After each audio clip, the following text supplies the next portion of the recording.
Are you interested in massive style and luxury? Well, we'll talk about me later. Let's talk about the Lincoln Navigator first. The Lincoln Navigator has been around since 1997, and for the 2022 model year, the 4th generation receives a mid-cycle refresh. Wait, where's the graphic? Boom! There it is.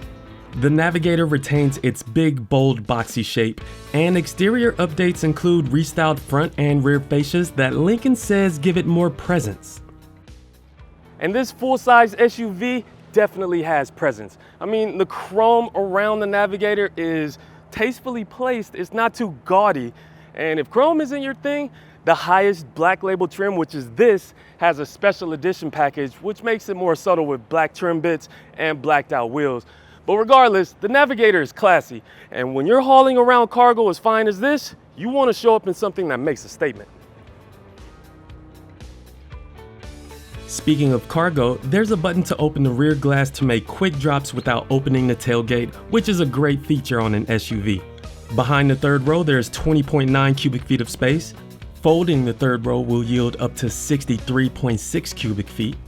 And with the second and third row flat, you'll have 103 cubic feet to work with, which is less than the Cadillac Escalade, but more than the Jeep Grand Wagoneer. If more cargo space is needed, a long wheelbase model lengthened almost 12 inches can be had on higher trim levels.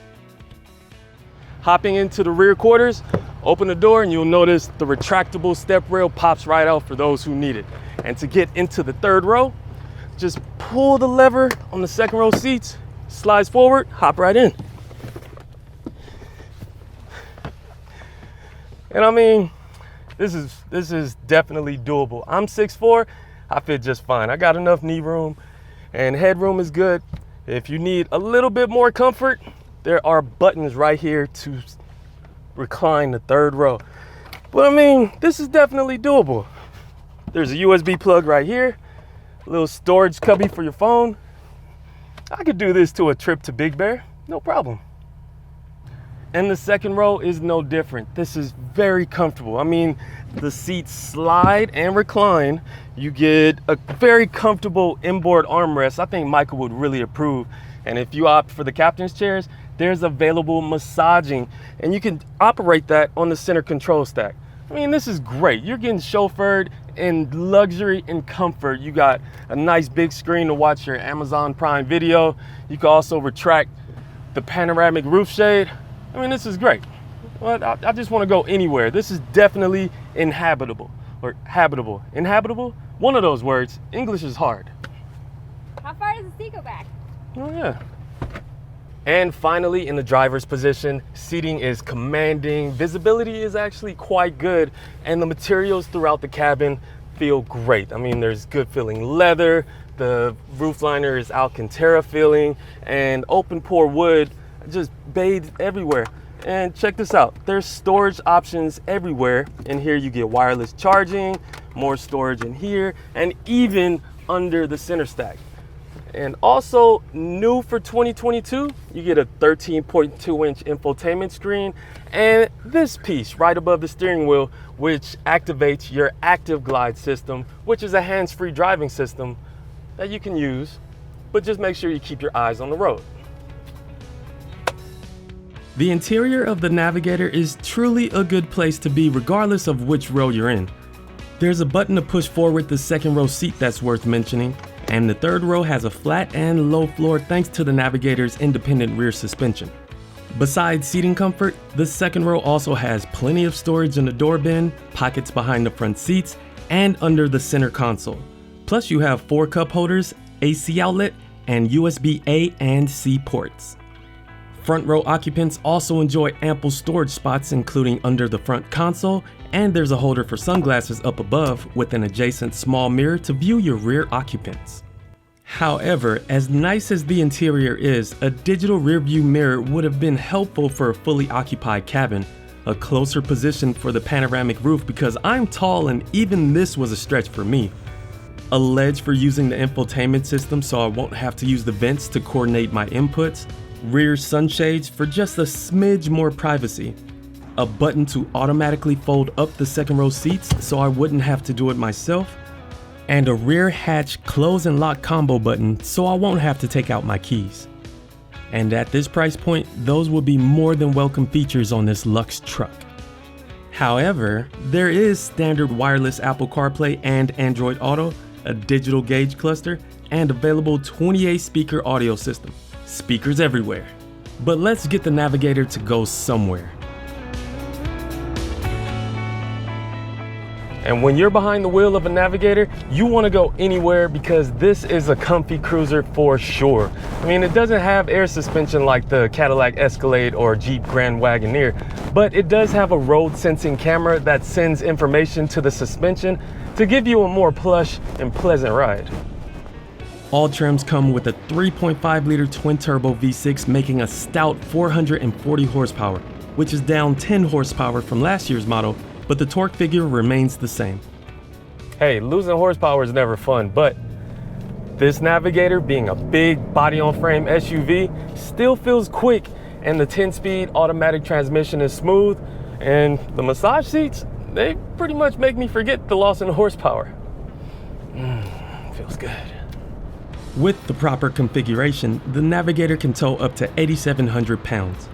Fuel economy is where the Navigator shines above its competition with similar horsepower figures, with the all-wheel drive version only taking a ding of 1 mile per gallon. You can add a little more efficiency with the engine start-stop capability, but if you're like me and that's not your thing, there's a deactivation button.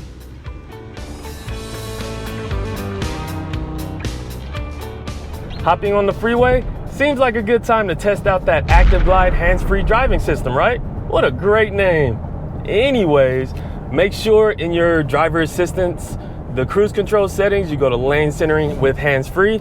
On the steering wheel, you set cruise control, set your speed. I'll go 60 miles an hour, and it'll let you know hands-free is activated and it's in blue mode. So we're cruising and it's actually doing a good job. Somebody hopped in front and it's letting on the brake and still going. And let's actually see if it comes to a complete stop at this stoplight. So it's slowing down, eyes on the road, slowing down, hands free. It's slowing down. That's not my foot. That's the car braking for me. And it comes to a complete stop. Well, all right. Active Glide for your driving pleasure. The Active Glide system also worked well through turns with moderate traffic on the freeway.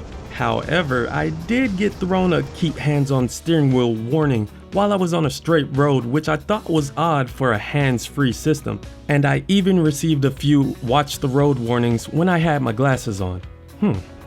But good news, added peace of mind in the form of standard safety features to help keep the bangs and the dings away include blind spot monitor, lane keep assist, forward collision mitigation, and a surround view camera.